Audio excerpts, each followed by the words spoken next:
it's a little bit like the old metaphor about the boiling a frog. If you raise the temperature up slowly, it kind of doesn't notice. I've no idea if this is literally true, and I hope no one's actually conducted the experiment. But as a metaphor, when change happens slowly, maybe we don't notice it as much.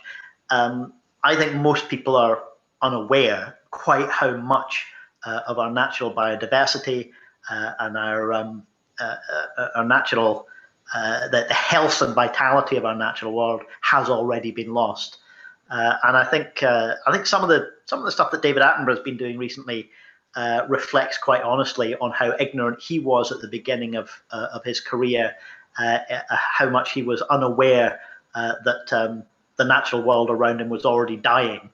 He was describing what he was discovering, but he wasn't aware of what was already gone.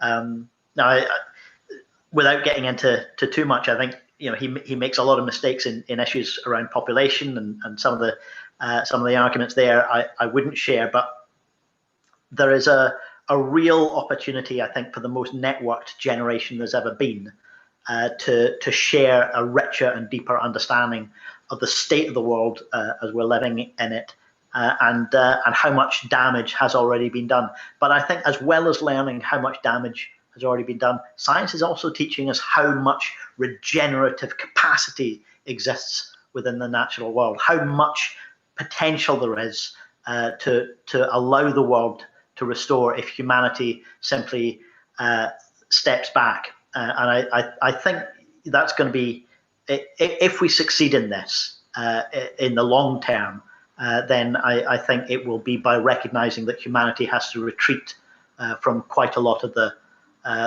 world and live in a sustainable way, perhaps recognizing that large parts of the world need to no longer be under vast agribusiness control, need to no longer have no longer be seen as natural capital. I have some discomfort with this notion of natural capital, as though putting a capital value on everything then makes it tradable or just interchangeable with other forms of capital. I think we're going to need to recognize that humanity has to step back from a lot of the world and allow it to regenerate.